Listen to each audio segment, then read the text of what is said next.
Shalom Aleichem, nous allons avoir le plaisir ensemble, Bezrat Hashem, de pouvoir étudier la page Nun Aleph du traité Gittin. Je vous souhaite beaucoup de Hatzlacha. À la page Nun, au verso de la page, nous avions vu une partie de la Mishnah qui nous disait comme quoi En Nifraim minerasin meshuabadin bemakom sheyesh benechorim, à savoir que lorsque finalement Réhouven me doit de l'argent, par exemple il m'a fait un dégât, je peux aller récupérer son argent bien sûr, et si jamais il n'a pas à me payer tout de suite, alors voici que je vais aller prendre des terrains qui étaient hypothéqués. À savoir, le dégât qu'il m'a fait, c'était par exemple le 1er janvier. Entre-temps, il a vendu ses terrains, c'est vrai. C'est la raison pour laquelle je peux aller prendre les terrains qui ont été vendus après le jour du dégât pour me faire rembourser justement le dégât qu'il m'a fait. C'est vrai, c'est le din que l'on apprend, mais attention, En Nifraim minerasim mishwabadim bimkom sheyesh benechorim, à savoir que des terrains hypothéqués, on ne peut aller les chercher uniquement si la personne n'a pas d'espèces, n'a pas de terrains qui sont libres, on va dire, qui sont encore à lui et qu'il n'a pas vendu.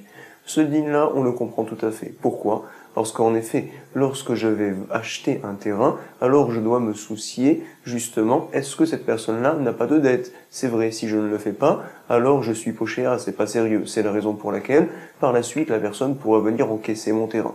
Par contre, si jamais la personne n'avait aucune dette, en effet, ou bien même il avait des dettes, c'est vrai, mais il avait beaucoup de terrain à lui encore. Donc finalement, lorsque j'ai acheté mon terrain, je n'ai fait aucune erreur, je n'ai rien fait de mal. C'est la raison pour laquelle, si jamais on dit que quand même celui qui a reçu un dégât peut venir prendre mon terrain à moi, alors par la suite je ne viendrai plus acheter les terrains. Alors on aura des problèmes, les gens ne voudront plus acheter des terrains facilement. Or ce n'est pas la volonté des Chachamim. C'est la raison pour laquelle on nous dit comme quoi En Nifraim minechasim mishuabadim bimkom sheyesh benechorim. On n'encaisse pas minechasim mishuabadim, des biens qui sont hypothéqués, tant que l'autre personne a encore des biens benechorim qui sont libres, qui sont à lui. Parfait. Maintenant, nous allons continuer. Nous sommes aux 2 points, 12 lignes avant la fin, au verso de la page Nun. On avait rapporté un nouveau din également dans la Mishnah. C'est quoi ? Lorsque Réhouven a volé un terrain, par exemple, la personne était partie en vacances, il a pris ce terrain-là de force, et donc il l'a vendu également à quelqu'un d'autre qui s'appelle Shimon. Entre-temps, Shimon, qu'est-ce qu'il a fait ? Il a planté dans ce terrain-là. Également, il a donc mis des arbres, par exemple, il a arrangé le terrain, il l'a labouré, etc. Entre-temps, revient celui qui s'est fait voler. Il va voir donc Shimon et il lui dit « Mais attends, ce terrain-là, il est à moi. » Vient à dire Shimon, ce terrain, je l'ai reçu de Réhouven, il me l'a vendu. Alors donc, bien sûr, il va récupérer son terrain, c'est vrai. Maintenant, Shimon va se faire rembourser par Réhouven, il va aller le voir. Et donc, bien sûr, Réhouven, lorsqu'il lui avait vendu le terrain, alors également, il avait hypothéqué ses biens, c'est vrai. Donc, en fait, Shimon va récupérer des biens hypothéqués de Réhouven, donc toute la valeur du terrain. Mais attendez, Shimon va dire également, j'ai dépensé beaucoup d'argent, pourquoi ? J'ai planté dans ce terrain-là, également j'ai embelli le terrain, c'est vrai. La personne qui s'est fait voler n'a à rembourser uniquement les dépenses que Shimon a eues justement pour améliorer le terrain, c'est tout. Mais donc tout le keren, par exemple, Shimon a amélioré le terrain, et en plantant, par exemple en dépensant 100 shekels, alors le terrain a augmenté de valeur, il vaut maintenant désormais 500 shekels de plus. Alors donc il y a une différence de 400 shekels, et cet argent-là il doit se les faire rembourser également par Réhouven, c'est vrai. Mais attention, lorsqu'il va venir récupérer cet argent-là chez Réhouven, il ne pourra prendre que des terrains qui sont libres chez Réhouven, ou bien des espèces, c'est tout. Par contre, des terrains hypothéqués, il ne peut pas aller les chercher. Par exemple, Réhouven avait vendu d'autres terrains à d'autres personnes. Shimon, pour se faire rembourser ce qu'on appelle le Jvar Karkaot, et également les Achilat Perot, ne pourra aller prendre des terrains qui ont été vendus, qui étaient hypothéqués au moment où il a acheté le terrain de Réhouven. Non, il ne peut faire en aucun cas une telle chose. Pourquoi justement ? C'est une takana qu'on fait les Chachamim, on va le voir tout de suite. En tout cas, que l'on ait précisément les mots de la Mishnah, il était dit que en motzim le achilat perot, donc les fruits qui vont être mangés, à savoir donc finalement, Réhouven a embelli le terrain et il y a désormais beaucoup plus de fruits, il veut se le faire rembourser. Également le shvar karkaot, à savoir qu'il a amélioré le terrain, il y a planté des arbres, il veut ça aussi également se faire rembourser par la personne qui lui a volé. Voici donc le din de la Mishnah. Nous allons expliquer tout cela. En motzim le achilat perot. Maïtama, quelle est la raison pour laquelle, lorsque par la suite Shimon va se faire rembourser de Réhouven, il n'aura pas le droit de pouvoir prendre des terrains qui étaient hypothéqués justement au moment où il a acheté ce terrain-là de Réhouven, ce terrain volé. Pourquoi une telle chose ? Nous allons expliquer. Amarula Amaresh Lakish. Les fiches ketuvim parce qu'en effet, En Ketovim, ils ne sont pas écrits. À savoir, lorsque Reuven vient à vendre à Shimon le terrain qui a été volé, il écrit dessus, donc sur le papier, voici que tous mes biens sont hypothéqués sur la valeur de ce terrain-là. C'est tout, que sur la valeur du terrain, mais non pas sur, par exemple, le Jvar Karkaot, sur le fait que tu vas améliorer le terrain et que je vais te rembourser également ça. Non, ce n'est pas marqué. Du fait que ça n'est pas marqué, donc finalement, les gens qui vont par la suite acheter de Reuven d'autres terrains n'ont pas à vérifier ce point-là. Ils ne peuvent pas également le vérifier. C'est la raison pour laquelle, en fait, ils n'ont pas fait d'erreur, ces gens qui ont acheté de Reuven. Et tu ne peux pas plus tard venir leur réclamer les terrains qui sont hypothéqués. Non, ils ne sont pas coupables. Le klal, il est très important qu'on voit dans toute la page. C'est quoi? Lorsque j'achète un terrain de mon ami et que je suis coupable, que j'aurais dû vérifier finalement, est-ce que en fait il avait d'autres dettes ou bien est-ce qu'en fait il avait hypothéqué ce terrain-là que j'ai acheté maintenant, alors là je suis coupable et plus tard la personne pourra venir l'encaisser. Ou sinon je ne suis pas coupable et la personne ne pourra encaisser de chez Reuven que des terrains qui sont bénéchorim, qui sont libres, pas des terrains hypothéqués. Voici le din. En tout cas, nous a dit Resh Lakish, les fiches chez Ktuvim. Tout dépend du fait, est-ce que finalement, c'était marqué sur le papier, comme quoi, donc, justement, lorsqu'il a acheté le terrain, alors les biens de Reuven étaient hypothéqués, et également par rapport à la valeur du Jvar Karkaot, de ce que plus tard, donc, Shimon va améliorer le terrain, tout cela était hypothéqué par Reuven. C'était donc les paroles de Oula qui ont été dites au nom de Resh Lakish. Regardez tout de suite. Rabbi Abba va demander à Oula, à Marley Rabbi Abba le Oula. Nous voyons dans la Mishnah, Mazon Aisha ve'abanot, lorsque Reuven vient à mourir, et qu'il laisse donc des orphelines, et également une almana, une veuve, alors avec ses biens, nous allons nourrir la veuve et également les orphelines. La veuve sera nourrie jusqu'à ce qu'elle demande sa ketouba et qu'elle montre qu'elle veut se remarier. Les banotes seront nourries jusqu'à ce qu'elles viennent, elles également, à se remarier. Voici le din, c'est vrai. Maintenant, lorsque la veuve et également les orphelines vont partir chez le mari défunt et vont aller prendre des biens, est-ce qu'ils peuvent prendre donc des biens qui sont hypothéqués ou bien uniquement des bénéchorim, des biens qui n'ont pas été vendus entre-temps? On nous dit comme quoi elles ne prennent que des biens qui sont bénéchorim et non pas des biens hypothéqués. Le din donc de la Mishnah, nous le connaissions, nous l'avons lu ensemble.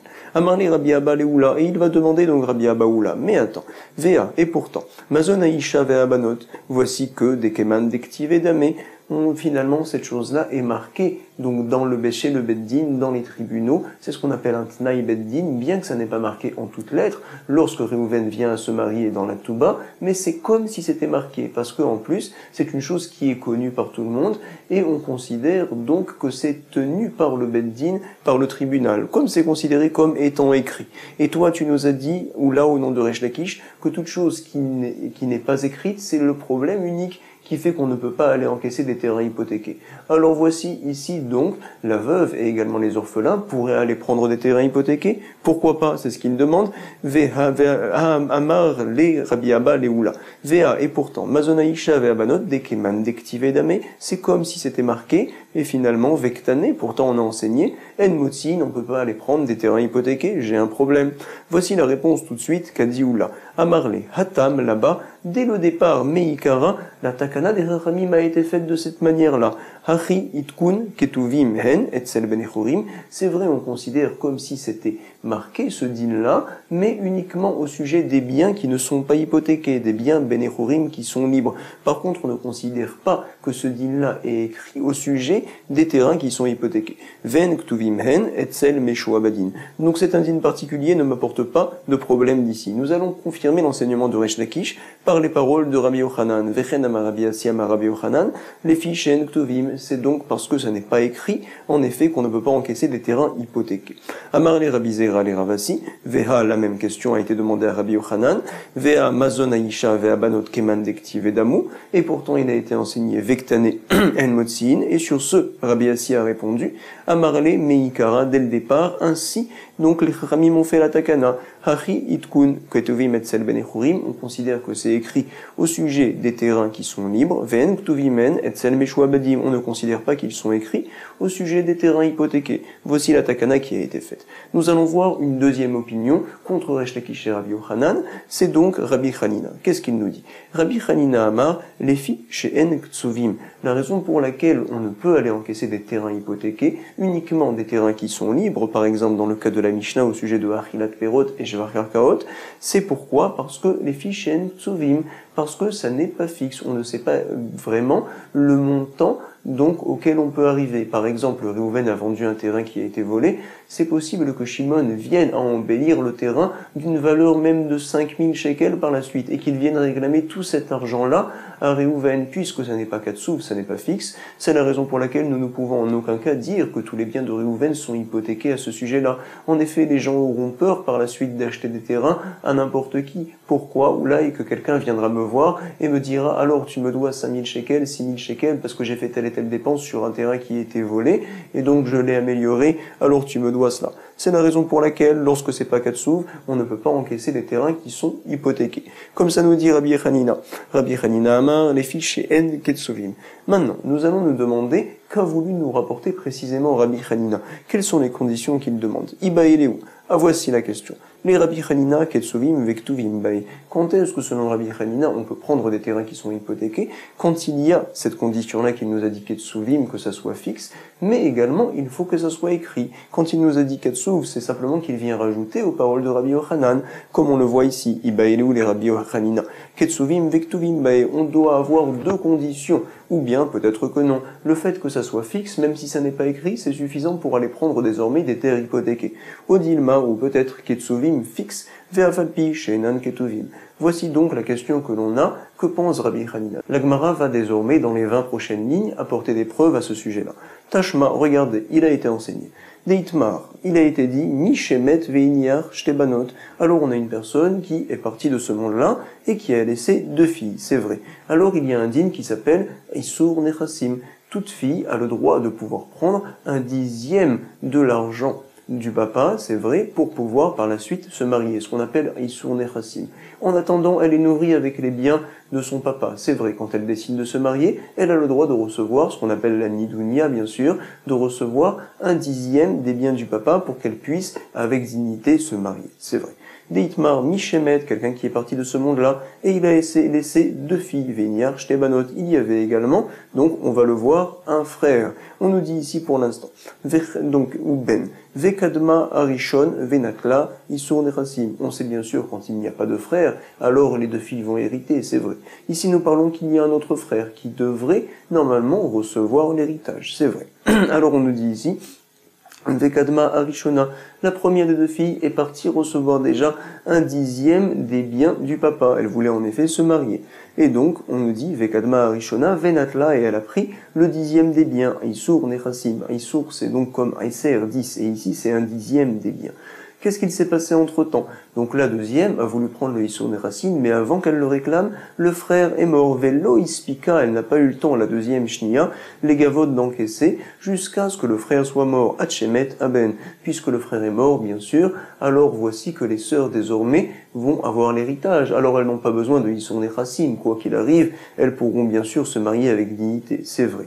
Mais quand même, est-ce que l'on va dire que la deuxième sœur, finalement, va encaisser le Isur Nechassim, le dixième des biens, et par la suite, donc uniquement ce qu'il restera, elles partageront en tant qu'héritage, ou bien peut-être que non. Ça y est, elle a perdu son srout de Isur Nechassim, et tout ce qu'il reste désormais sera partagé de manière égale entre les deux sœurs. Voici la question que l'on a, et Rabbi Yochanan nous répond. Amar Rabbi Yochanan, Shnia Vitra, la deuxième Vitra, on va dire, elle a perdu son srout. Et regardez, ce qui est très important pour nous, c'est les paroles de Rabbi Hanina tout de suite. Qu'est-ce qu'il vient dire à Rabbi Yochanan? Amarle Rabbi Hanina. Mais non, ce n'est pas vrai. Vadaï, comme quoi, la deuxième fille n'a pas perdu son srout, elle reçoit tout d'abord le dixième des biens, et par la suite, ce qu'il restera, mesdames partageront de manière égale. Pourquoi? En effet, on voit qu'il y a un grand cohort, une grande force d'encaisser le dixième des biens pour les filles. Regarde tout de suite. Gedola, Mizou, nous avions vu plus grand encore. Comme quoi, c'est vrai que le dixième des biens, tout le temps on l'encaisse. Alors ici aussi, dans ce cas-là, elle ne l'aura pas perdu. Regardez. Et donc, Gedola Mizu Amrou, ils ont dit encore plus. C'est quoi? Motsim les Parnassa, Ven Motsin, les Mésonotes. Alors donc, il a été enseigné que la fille peut aller encaisser de la Parnassa, le dixième des biens, même des terrains qui sont hypothéqués. Contrairement aux Mazones, la fille qui ne veut pas du tout se marier peut encaisser pour l'instant des Mazones de quoi pouvoir se nourrir au jour le jour. C'est vrai. Alors, la Parnassa, elle peut le prendre des terrains qui sont hypothéqués, le dixième des biens. Contrairement aux Mésonotes, à la nourriture qu'elle doit recevoir chaque jour, alors donc cette chose-là, elle ne peut pas aller l'encaisser au sujet des biens hypothéqués. Ce n'est pas possible. Voici le dîne que nous rapporte Rabbi Hanina. Nous voyons par là donc que le dixième des biens, c'est donc une force qu'elle a de pouvoir aller les encaisser qui est très grande. Elle peut prendre des biens hypothéqués. Contrairement aux mésonotes, à ce qu'elle mange tous les jours, elle ne peut pas prendre des biens hypothéqués. Et ce que veut nous rapporter ici Rabbi Hanina, c'est dire, on voit justement que les Chachamim ont vraiment voulu que cette fille-là reçoit le dixième des biens. Alors même si entre-temps le frère est mort et que l'héritage est tombé maintenant, mais en aucun cas la deuxième fille n'aura perdu son srout de recevoir le dixième des biens. Non, pas du tout. Comme ça dit Rabbi Hanina à Rabbi Yochanan. On le relie ensemble. Ve'amarle Rabbi Hanina, il a réagi, il a dit à Rabbi Yochanan, Gedola Mizou, encore plus que ça, nous avons vu. Vadaï qu'elle a son srout de recevoir l'argent. Pourquoi? Motsim, les parnassa, nous pouvons sortir des biens qui sont hypothéqués pour le dixième, donc forcément pour la parnassa. Ven motsim, les mésonotes, on ne prend pas par contre des biens hypothéqués pour nourrir la fille tous les jours. Ve'atamart shnia vitra, et toi tu nous dis comme quoi la deuxième fille, elle l'a perdu, donc cet argent-là, le dixième des biens, c'est pas possible. En tout cas, on a vu les paroles de Rabbi Hanina, et de là nous voudrions déduire qu'est-ce que pense réellement Rabbi Hanina au sujet donc des terrains hypothéqués. Est-ce qu'il faut deux conditions ou bien peut-être qu'une seule? Est-ce qu'il faudrait pour aller prendre des terrains hypothéqués que tout soit katsouf, soit fixe et également écrit sur papier? À ce moment-là, donc les gens qui ont acheté des terrains hypothéqués ont fait une erreur, c'est la raison pour laquelle je peux les encaisser, ou bien peut-être que non, le simple fait que ça soit fixe, même n'étant pas écrit, finalement, alors ça me donne le srout plus tard d'aller prendre des terrains hypothéqués. C'était la question que l'on avait et nous avons essayé d'y répondre tout de suite. Nous dit la Gemara, des paroles de Rabbi Hanina, je vois, Veha Parnassa, des Mikad Skayetz, la Parnassa, le dixième des biens, c'est quelque chose qui est fixe, Mikad Skayetz, Mirtav l'ortive, pourtant ce n'est pas écrit noir sur blanc dans la Ktuba, comme quoi il y aura le dixième des biens, finalement. Alors nous avons une preuve que le fait que ça soit fixe, c'est suffisant. Vekamotsia, quand même elle peut aller prendre des terrains hypothéqués. Nous répond la Gemara, tu n'as pas de preuve d'ici. Shaine Parnassa, c'est différent. Le dixième des biens, ce qu'on appelle la Parnassa, pourquoi? Kivan deitla kala, keman dektiva damu. Puisqu'il y a un col, il y a un bruit, les gens savent une telle chose, tout le monde est au courant qu'une jeune fille prend le dixième des biens, donc de celui qui vient à mourir. C'est vrai, c'est tout à fait connu. Alors finalement, cette chose-là, c'est comme si c'était écrit, bien que ne l'étant pas. Tout est connu, et moi j'ai acheté un terrain, j'aurais dû vérifier une telle chose, c'est la raison pour laquelle, donc plus tard, la jeune fille pourra venir encaisser chez moi ce terrain-là. Comme ça nous rapporte la Gemara, je n'ai pas de preuve d'ici. La Gemara va nous rapporter maintenant un autre enseignement que l'on peut voir dans le traité Ktubot, c'est-à-dire que quelqu'un vient se marier avec une madame, cette madame-là d'un mariage précédent avait déjà eu une fille, alors monsieur s'engage pour faire plaisir à sa femme de nourrir cette fille-là pendant 5 ans. Par la suite, il la divorce, madame. C'est vrai, mais il est obligé de la nourrir, c'est badaï. Également, madame vient se marier encore avec quelqu'un d'autre. Et cette autre personne-là également vient s'engager à nourrir pendant 5 ans cette fille. Alors, Béhémet, cette fille-là va recevoir 2 fois de la nourriture. Une fois en espèces et une fois de la nourriture mamache pour pouvoir vivre. Voici, en tout cas, nous allons regarder tout de suite. Métiv Ravuna Bar Manoir. Lorsque les deux maris ne l'ont pas divorcé, non, ils sont morts l'un et l'autre, et les deux maris précédents que l'on vient de rapporter. Mais tout, alors, que se passe-t-il? Benotehen, Nizonot, Minechassim, Benechorim. Si maintenant ces deux hommes-là, on peut les appeler Reuven et Shimon, ils sont morts. Entre-temps, c'est vrai, ils ont eu, par exemple, des filles avec cette femme-là qui avait sa fille auparavant. C'est vrai. Mais voici que maintenant, après qu'ils soient morts, on se doit de nourrir d'une part les filles qu'ils ont, leurs filles à eux, Reuven et Shimon, avec leurs biens, et également on se doit de nourrir la fille donc qui appartenait à madame avant qu'elle se marie à Reuven et Shimon, sa fille, Béhémet, que cette fille-là, on doit la nourrir pendant 5 ans également. Est-ce que l'on pourra prendre au sujet des filles de Reuven et Shimon des terrains hypothéqués, au sujet également de cette fille-là qui venait du précédent mariage des terrains hypothéqués? On nous dit ici, mais tout. Si jamais donc ils sont morts, ces deux hommes-là, Reuven et Shimon, alors Benothem, leurs filles à Reuven et Shimon, ne peuvent encaisser que des terrains Benechorim qui ne sont pas hypothéqués. Nizonot, Minerasim, Benechorim, comme on l'a vu plus haut. Par contre, donc, la fille de madame, on va l'appeler par exemple Léa, qu'elle avait eue lors d'un précédent mariage, et Reuven et Shimon se sont engagés, tous deux, à la nourrir pendant 5 ans, alors voici que Léa pourra aller encaisser même des terrains qui sont hypothéqués. Vei, Nezonet, Minechassim, Mishua Abadim, Mipne, Shei, Keba, Latrov. En effet, c'est considéré comme une dette qu'avaient Reuven et Shimon, les deux défunts, envers cette jeune fille-là qui s'appelle Léa. Et un Baal Rov, donc, quelqu'un qui a une dette envers son prochain, ses terrains sont hypothéqués. Ici aussi, Réhouven et Shimon, leurs terrains sont hypothéqués. Et donc, nous rapporte Rashi, nous allons le voir ensemble, c'est marqué, on va dire, au milieu de la page, un peu plus bas. Nizornet minerasim meshu abadim, nous dit Rashi. Alama, je vais donc déduire d'ici. Kivan de kaitse chamesh shanim, puisque en fait c'était fixe, on savait qu'il devait nourrir pendant 5 ans, alors voici que, afalgav de l'octive, gabé, mimesha abade, bien que rien n'avait été écrit, finalement, par exemple, il s'était engagé Réhouven et Shimon de manière orale devant des témoins, alors en fait, quand même, gabé, mimesha abade, elle aura la possibilité, Léa, de pouvoir aller prendre des terrains qui sont hypothéqués. Nous allons donc déduire d'ici, que Rabbi Hanina avait caché, Léoula, nous avons une preuve, comme quoi nous tenons comme Rabbi Hanina, nous avons un problème sur les paroles de Oula, nous voyons en effet que tout ce qui fait que je peux aller prendre des terrains hypothéqués, ce n'est pas parce que c'est écrit, c'est parce que c'est fixe, c'est Katsuv, et Béhémet, on n'a même pas besoin que ça soit écrit. Voici ce que la Gemara nous rapporte d'ici. Donc jusqu'à présent, qu'est-ce que l'on avait? Les paroles de Rabbi Yochanan et de Resh Lakish, qui avaient été dites comme quoi tout dépend, est-ce que c'est écrit? Si c'est écrit, bien que ça n'est pas fixe, on peut aller prendre des terrains hypothéqués. Si par contre c'est fixe et ça n'est pas écrit, on ne peut pas aller chercher des terrains hypothéqués. Lui nous avait dit, Rabbi Hanina, il faut que ça soit fixe. Nous étions en safek dans les paroles de Rabbi Hanina. Est-ce qu'il veut nous dire qu'on a besoin que ça soit fixe et également écrit? Il rajoute aux paroles de Rabbi Yochanan, ou bien peut-être que non. Le fait que ça soit fixe, c'est donc suffisant pour aller prendre des terrains hypothéqués, bien que ça n'a pas été écrit. Nous avons maintenant ici rapporté 2 choses. Tout d'abord, nous voyons comme quoi, lorsque c'est fixe, bien que ça n'est pas écrit, on peut prendre des terrains hypothéqués. Et puis également, nous voyons justement que c'est un problème sur Rabbi Yochanan et Resh Lakish. Pourquoi vous dites que ça doit être écrit? Ici, on peut prendre des terrains hypothéqués, bien que ça ne l'est pas. Sur ce, la Gemara va répondre. Achab et Mayaskinan, de quoi parle-t-on ici? Veshekanu miyado. Nous parlons qu'il y a eu un Maaseh Kinyan qui a été fait. C'est-à-dire que Réhouven et Shimon, avant de se marier, ont fait un Maaseh Kinyan. Ils ont par exemple soulevé un foulard, on va dire, pour montrer qu'ils s'engagent à payer tout cet argent-là. C'est la raison pour laquelle, puisqu'il y a eu un Kinyan qui a été fait, les gens doivent être au courant d'une telle chose. Ils sont responsables, je peux aller prendre des terrains qui sont hypothéqués par la suite. C'est la raison. Comme ça nous dit la Gemara, Beshekanu miyado. Par la suite, vous allez le voir, la Gemara va essayer de remettre en cause cette réponse-là, comme quoi il y a eu un kinyan qui a été fait, et c'est la raison pour laquelle on peut encaisser des terrains hypothéqués. Pourquoi?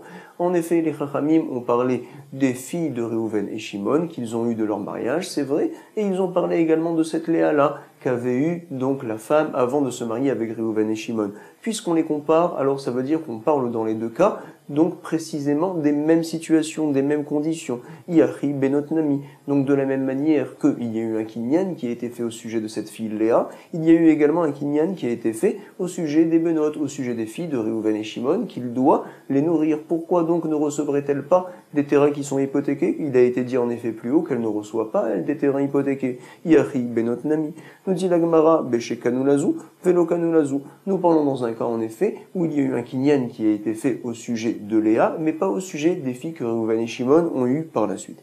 Nous dit la Gemara, mais attends, Maï Paska, pourquoi tu viens fixer une telle chose dans la Braïta que l'on parle dans un cas où il y a eu un kinyan qui a été fait au sujet de Léa et pas au sujet des autres filles?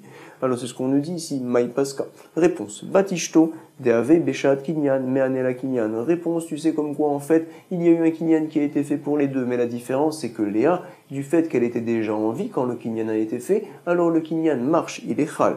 Donc Batishto, la fille de la femme, donc justement, qui était déjà née au moment du mariage de Réhouven et Shimon, puisqu'elle était vivante à ce moment-là, Deave Beshat Kinyan, alors le kinyan marche, mais Anela Kinyan. Par contre, les filles de Réhouven et Shimon qu'ils ont eues apparemment, bien sûr, après qu'ils se soient mariés avec madame, et donc après qu'ils se soient engagés. Alors le kinyan n'est pas bon, je ne peux pas m'engager de donner de l'argent à quelqu'un qui n'est toujours pas né.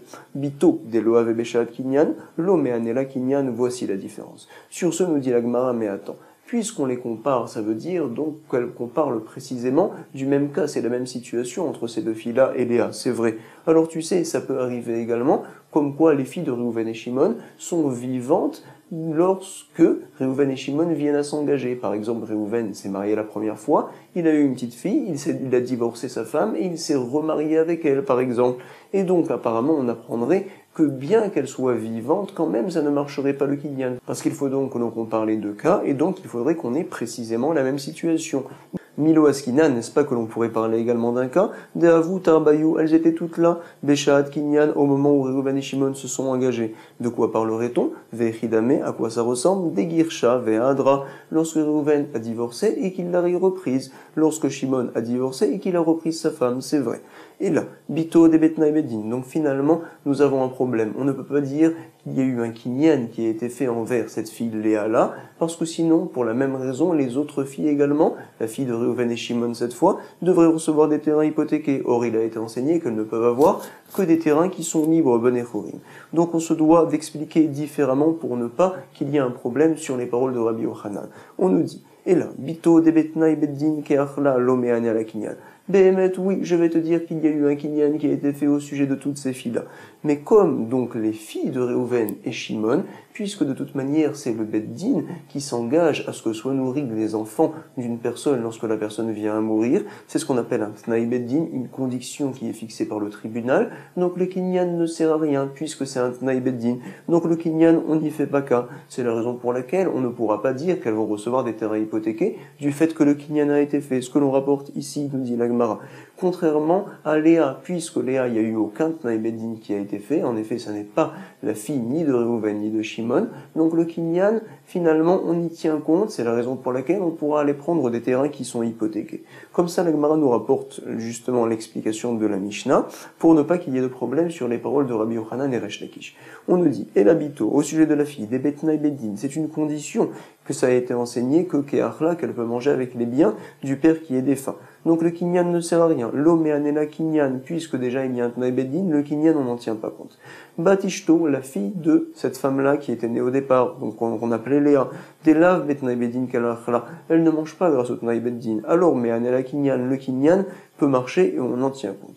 La Gemara va se donner, elle va nous dire, tu sais, c'est bien beau de dire une telle chose, mais c'est pas possible. Comment tu pourrais croire un instant, comme quoi, puisqu'il y a un Tnaï Beddin, alors ça va faire perdre ma force, puisque les filles de Réhouven et Shimon, il y a également un Tnaï, une condition qui a été faite par le Beddin au sujet du fait qu'elle doit manger, alors ça va leur faire perdre la force du kinyan, c'est pas possible. Le Vechi, Megaragara, est-ce que ça vient enlever de la force? C'est pas possible. Et là, Bito, Kivan de Betnaï Beddin Kaachla, donc, et Maotzrarit fait ça. Dernière réponse et finale, nous dit la Gemara. Comme ça, nous allons comprendre, pour ne pas qu'il y ait de problème sur Rabbi Yochanan et Resh Lakish. Tu sais pourquoi la fille de Réhouven et de Shimon, elles, ces filles-là, ne peuvent pas manger des terrains qui sont hypothéqués? Parce qu'en fait, puisqu'il y a un Tnaï Beddin qui a été fait au moment du mariage de Réhouven et Shimon, que le Beddin donc s'engage à ce que lorsque Réhouven et Shimon viendront à mourir, alors ces filles-là pourront manger. Alors on a peur peut-être que, même avant de mourir, Réhouven et Shimon ont donné, par exemple, donc un petit peu d'argent à ces filles-là. C'est la raison pour laquelle plus tard elles ne pourront prendre des terrains hypothéqués, comme on le voit ici.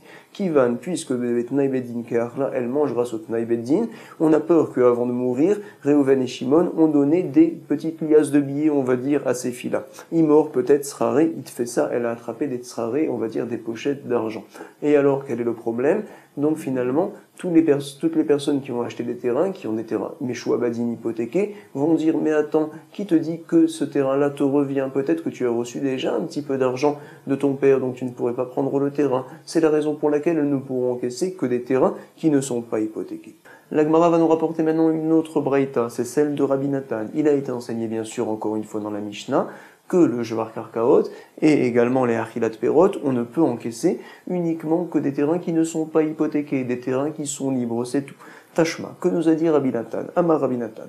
Et Mata, et quand est-ce que l'on dira un tel din? Bisman, Shekadan, Mikro, Shensheni, les Shifro, Shen Rishon, lorsque finalement Réhouven, donc, qui a vendu le terrain à Shimon, avant que Shimon ne vienne à embellir ce terrain-là qui a été volé par Réhouven, alors Réhouven a vendu ces terrains qui lui appartenaient, ces autres terrains, des terrains hypothéqués.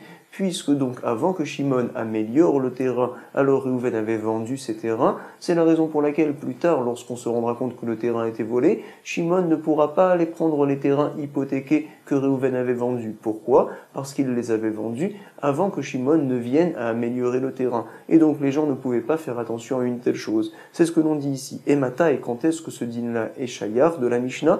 Bisman, quand chez Kadam Mikro Shel Sheni, donc à devancer, on va dire, l'achat qui a été fait donc des terrains hypothéqués, les chiffres Shel Rishon, avant que vienne à améliorer le premier Shimon qui a acheté un terrain qui était volé. Par contre, à l'inverse, non. Aval, Kadam Shifro Shel Rishon, les micro Shel Sheni, lorsqu'a devancé, donc Shifro Shel Rishon, le fait que le terrain a été amélioré par la personne qui a acheté le terrain volé, alors avant que les micro Shel Sheni que soient vendus les autres terrains hypothéqués par Reuven, alors là, en effet, il peut encaisser des terrains hypothéqués. Gové Minechassim Meshu Abadim.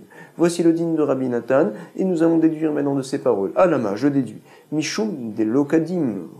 Tu sais quelle est la raison pour laquelle nous voyons ici, on ne prend pas des terrains hypothéqués, parce qu'en fait, ça n'a pas devancé le Jvar Karkaot, donc l'amélioration du terrain a été fait que après. Nous voyons comme quoi, en effet, ici, bien qu'il n'y a rien qui a été écrit sur papier, bien que l'amélioration des terrains n'est pas quelque chose de katsouf, de fixe, quand même on peut prendre des terrains hypothéqués. C'est une question que l'on a ici sur tout le monde, sur Rabbi Hanina et également sur Rabbi Yochanan et Resh Lakish. Nous voyons que toutes les conditions qu'ils ont rapportées ne tiennent pas.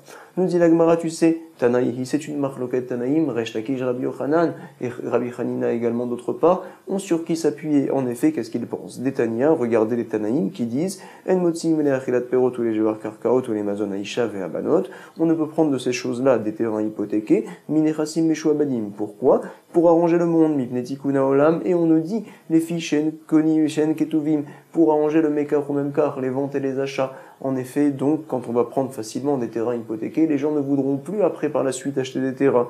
Les fichen, Ketuvim. Donc il faut en effet que tout soit écrit. Nous voyons clairement, comme les paroles de Rabbi Yochanan et de Resh Lakish. Et on rapporte maintenant l'opinion du deuxième Tana, qui va comme Rabbi Hanina, Amar Rabbi aussi, Vechi Matikuna Olam Yesh Bazou, Ve'aloen Ktuvim. Le vrai Tikuna Olam, c'est lorsque c'est fixe. En effet, là on peut prendre des terrains hypothéqués. Ou sinon, ça ne marche pas. En tout cas, est-ce que Rabbi Hanina, et également Rabbi aussi ici, ont besoin des deux conditions, que ce soit fixe et également que ce soit écrit? Ou bien peut-être que non, que ce soit fixe c'est suffisant. Ça nous n'avons pas vraiment répondu pour l'instant, c'est vrai, mais en tout cas nous voyons différentes chitotes et donc chacune peut tenir. Nous sommes aux deux points et on continue. On avait rapporté dans la Mishnah, Ve'amotzi Metsia Loishava, lorsque j'ai trouvé donc quelque chose qui appartient à mon ami, c'est vrai, et que je lui rapporte, par exemple, j'ai trouvé de l'argent, c'est vrai, dans un portefeuille. Je lui dis, voici, ça t'appartient à toi, il y a 1000 shekels. Et lui, il me dit, mais non, il y avait 2000 à l'intérieur. Tu sais, normalement, je devrais jurer Minatora. Pourquoi? Donc, il y a un digne qui s'appelle Modé Miksatatana Chayav Lishava. Lorsque quelqu'un vient me réclamer et que je suis modé, je reconnais à moitié, alors la Torah me demande de jurer sur l'autre moitié. C'est un digne qui est très connu en effet. Si jamais je dis que non, je te dois rien du tout, je suis kofer, bakol, ce qu'on appelle, je ne dois pas jurer. Mais si je reconnais à moitié, je dois jurer sur l'autre moitié. Ici aussi pareil, du fait que j'ai rapporté la chose que mon ami avait perdue et qu'il me dit « Ah, mais non, il y avait le double » et moi je dis « Mais non, pas du tout, il y avait que cela », alors je reconnais la moitié de la somme, finalement je me dois de jurer Minatora. Mais les Chachamim m'ont dit, on ne jure pas. Pourquoi une telle chose? Parce qu'après les gens ne viendront plus à rapporter ce que les autres viennent à perdre, bien sûr. Alors nous allons voir les paroles de Rabbi Yitzhak. Regardez. Shnegisim Kshurim Matzatali. Reuven a trouvé une poche avec de l'argent qui appartenait à son ami. Il lui rapporte, c'est vrai. Et lorsque son ami, on lui rapporte la poche, il dit, mais non, il y avait deux poches au départ, et les deux, elles étaient accrochées l'une à l'autre. Amar Rabbi Yitzhak. Shnegisim Kshurim Matzatali. Kissin, ça veut donc dire des poches. Il y avait deux poches que tu as trouvées, non pas une, qui étaient attachées l'une à l'autre. Kshurin, c'est sûr qu'elles ne se sont pas détachées l'une de l'autre. Donc quoi, toi, quand t'as trouvé, t'as tout trouvé, Matsatali. Sur ce, alors, il dit à son ami, mais non, Ve'ala Omer, lo Matsati ela echad, je n'ai trouvé qu'une seule poche. Quel est le din ici? Nijba. Incroyable, nous voyons apparemment contre la Mishnah, il est dit en effet que Nijba, il se doit de jurer qu'il n'a pas trouvé deux poches, qu'il n'avait trouvé qu'une poche. Pourtant, on parle ici d'un cas, finalement, où la personne rapporte une perte à son ami. Quand même, il doit jurer, on nous dit. En tout cas, il continue Rabbi Yitzhak, il nous rapporte. Par contre, Shnejvarim, Kshurim, Matzatali, moi, donc, j'ai trouvé un shor, j'ai trouvé donc un taureau à mon ami, je lui rapporte. Et lui, il me dit, mais non, c'était deux taureaux qui étaient ensemble, qu'ils étaient attachés l'un à l'autre, c'est vrai. Donc, je lui dis, Shnejvarim, Kshurim, Matzatali. Et voici la réponse, il dit, mais non, j'en ai trouvé qu'un seul. Ve'ala Omer lo haya ela echad, il n'y avait qu'un seul taureau. Alors, quel est le din? Ce n'est pas la peine de jurer, et non nishba. Quelle est la raison? Quelle est la différence entre donc les pochettes? Quelle est la différence entre les pochettes et les taureaux? On nous dit, les taureaux, c'est possible qu'ils se soient détachés l'un de l'autre. Maïtama, shvarim mintache meadade. Donc l'autre, quand il dit t'as trouvé les deux ensemble, finalement, il n'est pas sûr 100% d'une telle chose. C'est possible, comme quoi, lorsque j'ai trouvé, alors Behemet, ils se soient déjà détachés l'un de l'autre. Je n'ai trouvé qu'un seul. Donc ce n'est pas une ta'anat bari, c'est une ta'anat shema.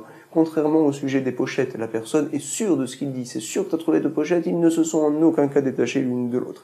Kissin lo mintache meadade. Les pochettes, par contre, elles ne se détachent pas meadade l'une de l'autre. Et voici donc le din que l'on voit ici de Rabbi Hanina. Shnei shvarim kshurim matzata ve'ala omer matzati ve'irzarti lecha. Autre din, nous apprenons quelqu'un donc qui dit mais voici que donc tu as trouvé à moi deux taureaux. Alors il lui dit c'est vrai, j'ai déjà trouvé. Ve'ala omer, il répond matzati, j'ai trouvé. Ve'irzarti lecha echad me'en, mais je t'avais déjà rendu un taureau hier. C'est la raison pour laquelle aujourd'hui je ne t'en apporte qu'un seul.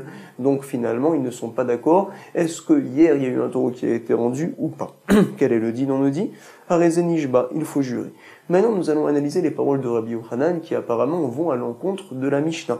C'est quoi? Ve Rabbi Yochanan likli amotzi metzia lo yishaba. Pourquoi a-t-il dit Rabbi Yochanan que dans le premier cas on doit jurer? Est-ce qu'il ne tient pas le din de la Mishnah comme quoi lorsque l'on trouve une perte à son ami, alors on n'est pas obligé de jurer même si on reconnaît la moitié? Ce n'est pas possible. Veri, donc est-ce qu'il ne tient pas, donc Ve Rabbi Yochanan likli, il ne tient pas amotzi metzia lo yishaba mikneti kunaolam? C'est un problème. Comment est-ce possible de dire une telle chose? Va nous répondre l'Agmara. Hude Amar, qui est Rabbi Eliezer ben Yaakov. Lui, il tient comme l'opinion de Rabbi Eliezer ben Yaakov.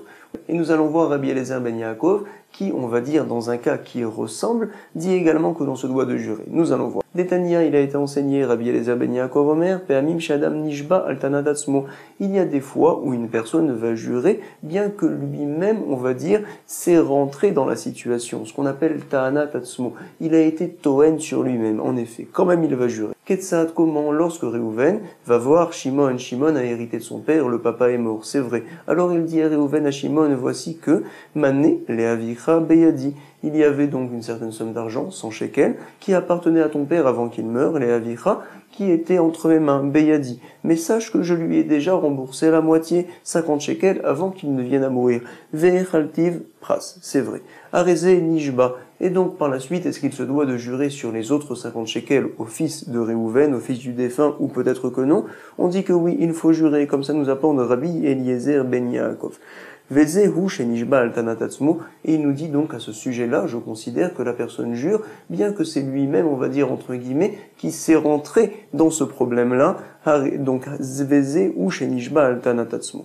Voici ce que pense Rabbi Eliezer ben Yaakov. Et Rahamim ne sont pas d'accord, ils tiennent Enoela Kemeshiva Veda Vepatour. Il rend finalement, si tu veux voir, une perte à son ami. Donc Behemet, il ne doit pas jurer, comme ça tient Rahamim. Maintenant nous allons analyser. Rabbi Eliezer ben Yaakov, Litle Meshiva Veda Patour. Nous voyons apparemment d'ici que le Tana, Rabbi Eliezer ben Yaakov, ne tient pas le principe de la Mishnah qui nous dit que lorsque l'on rapporte une perte à son ami, alors en effet ça va être Patour, parce qu'elle dit qu'il faut jurer.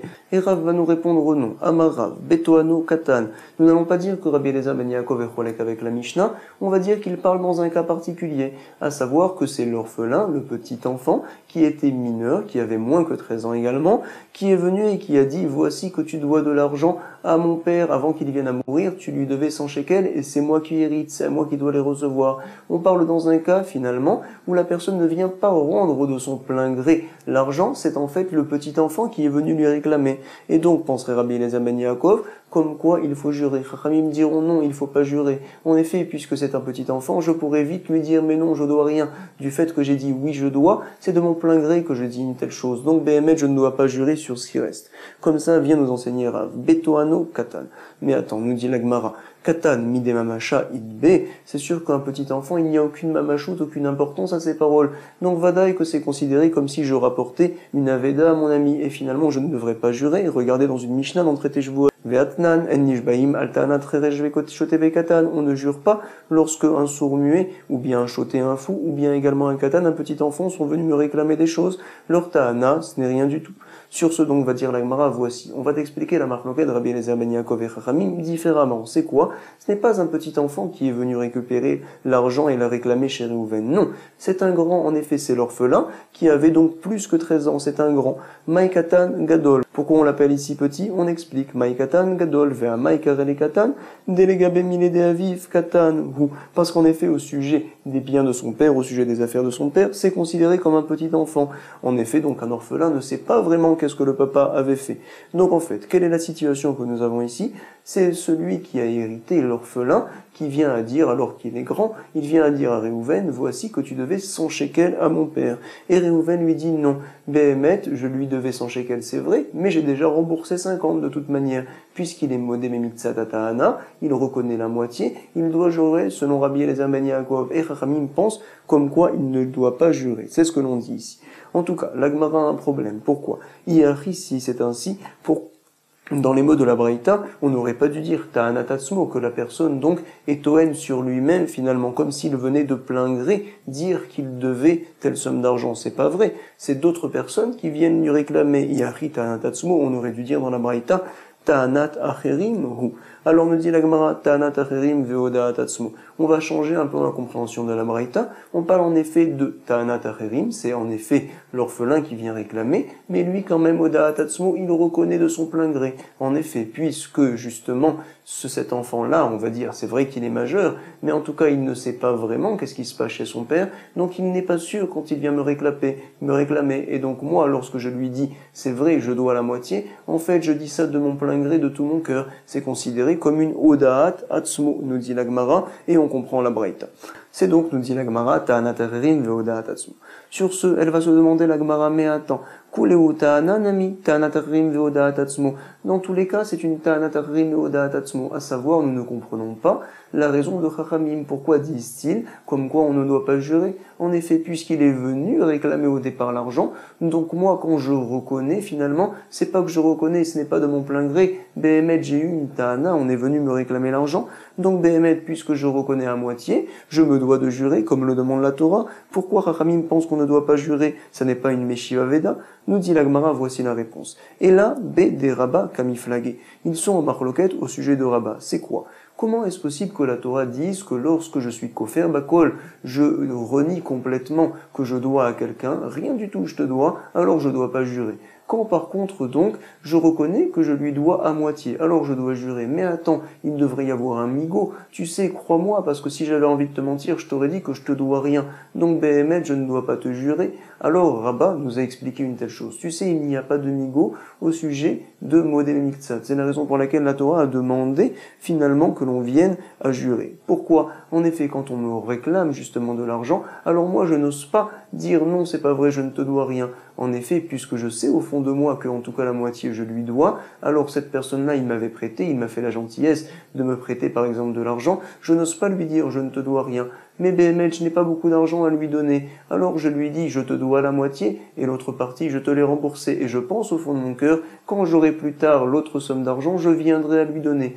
Puisque je réfléchis d'une telle manière, c'est la raison pour laquelle les Chachamim, la Torah m'a dit, tu te dois de jurer pour montrer comme quoi c'est vrai ce que tu dis, que tu ne lui dois que la moitié et que tu ne lui dois pas tout. De'amar Rabba mipnema amra Torah modemitzadata anaishava, nous a dit Rabba pourquoi la Torah finalement a voulu qu'une personne jure quand elle reconnaît à moitié. Nous allons expliquer le raisonnement. Chazaka en adam miispanav bifne baal chovo. C'est sûr que lorsque Réhouven réclame de l'argent à son ami n'aura pas l'effronterie de lui dire qu'il ne lui doit rien. Au fond de lui, il voudrait Béhémet lui dire qu'il ne lui doit rien. Vehaï bekoulé baelemir ferele. Vehaï delokafre. Pourquoi il n'est pas kofer? Il reconnaît un petit peu en tout cas, parce qu'il n'ose pas. Mishum den adam miispanav bifne baal chovo. Il se dit, bon, finalement, je ne peux pas lui dire une telle chose. Alors si déjà, peut-être que je devrais reconnaître tout. Mais tu sais, j'ai pas tout entre les mains pour l'instant, donc finalement. Ou bekoulé baedelodele, nous dit la Gemara. Finalement, puisqu'il va déjà reconnaître, alors il voudrait même reconnaître le tout. Mais pour l'instant, il n'a pas d'argent pour pouvoir lui rembourser. Alors donc, il va trouver, on va dire, une situation intermédiaire. Il lui dit, je te dois la moitié. Et plus tard, alors il pense, lorsque je récupérerai les autres 50 shekels, je viendrai à lui donner. Ve'aidelodele, ishtamute ou dekamishtamet. Et on va dire qu'il l'évite pour l'instant. C'est la raison pour laquelle on va le faire jurer pour qu'il dise la vérité. limité. Savar ad de avolizouzé, veparanale. La personne se dit, bon, je vais attendre de récupérer les autres 50 shekels, et à ce moment-là, je vais lui rembourser. Ve'amar Rahmana, la Torah a dit, Ramé jvoula ilae, tu te dois de lui mettre donc un serment sur lui, pour qu'il vienne à reconnaître tout. Qui rit des loudélé, bécoulé. Nous avons expliqué pour l'instant le principe de modé miksatana, pourquoi on doit jurer, pourquoi il n'y a pas de migo. En effet, j'aurais pu donc dire que je ne te devais rien. Quand même, ce migo-là ne tient pas, parce que je n'aurais jamais pu te dire que je ne te devrais rien. En effet, je n'ai pas la razoute de dire une telle chose. En tout cas, maintenant nous devons expliquer les paroles, la marloquette de Rabbi Eliezer, Ben Yaakov et Chachamim, au sujet du fait que ici nous avons un orphelin qui est grand, qui vient réclamer son argent. Alors voici, Rabbi Eliezer Ben Yaakov Sava, Loshnabo, Veloshna Beno. Peu importe que ce soit le père qui réclame l'argent ou bien le fils également, l'argent a été réclamé. Donc Béhémet, je n'ai pas de tout mon cœur, on va dire, rapporté la perte de mon ami. C'est la raison pour laquelle il n'y a pas de takana, et en effet, je me dois de jurer. Comme ça, il vient à penser Rabbi Eliezer Ben Yaakov. Chachamim, eux, ne sont pas d'accord. Verabanan Savré, eux, que pensent-ils? Comme quoi, en effet, je ne dois pas jurer dans ce cas-là, parce que c'est uniquement lorsque le père me réclame de l'argent que je n'ai pas l'effronterie d'être kofer bakol, de dire que je ne lui dois rien. Donc Béhémet, alors également, je n'ai pas de migo. Par contre, lorsque le fils vient me réclamer d'argent, si jamais je voulais lui dire que je ne dois rien, j'aurais pu le dire, je n'ai pas honte devant le fils. Puisque j'ai dit que je dois à moitié, c'est comme finalement si je rapportais la perte de mon ami. Et donc également, je ne dois pas jurer, la takana est bonne, verbanan savré, boudé no meis, donc aval bebeno meis. Pour l'instant, nous avons donc expliqué Rabbi Eliezer Ben Yaakov et Chachamim leur marloquette au sujet du fils qui vient réclamer l'argent. Et donc la Gemara tient pour l'instant comme quoi Rabbi Eliezer Ben Yaakov, ça serait précisément l'opinion de Rabbi Yitzhak qu'on avait vu plus haut. Alors donc nous avait dit Rabbi Yitzhak que lorsque je rapporte une pochette à mon ami et que lui me dit mais non il y avait 2 pochettes, comme il me le dit de manière sûre finalement, c'est une ta'ana qui est assez forte pour que je ne sois plus désormais considéré comme un Meshiva Veda, comme quelqu'un qui rapporte une perte. C'est vrai, comme Rabbi Eliezer Ben Yaakov, de la même manière que la ta'ana d'un petit enfant, on considère ça en effet comme une ta'ana, ici aussi la personne qui vient de manière sûre à dire non, quand tu as trouvé, c'était pas une pochette, c'était 2 pochettes parce qu'elles étaient attachées, on considère ça en effet comme une ta'ana, bien qu'au départ j'ai apporté la pochette de plein gré, et donc finalement on se doit de jurer. Comme ça pense Rabbi Yitzhak, il tient comme Rabbi Eliezer Ben Yaakov. On a vu 2 points très importants aujourd'hui. On a expliqué les 2 parties de la Mishnah qui nous disaient comme quoi en govin, on n'encaisse pas au sujet de la Achilat Perot des terrains qui sont hypothéqués. On avait rapporté l'avis de Rabbi Yochanan Resh Lakish et également celui de Rabbi Hanina. Nous avions également donc jusqu'à présent expliqué le din de Meshiva Veda, la marloquette entre Rabbi Eliezer Ben Yaakov et Chachamim dans certains cas, et également donc l'okimta de Rabbi Yitzhak au sujet de la Mishnah. Chazak ou Baruch, une bonne révision, Kol Tov.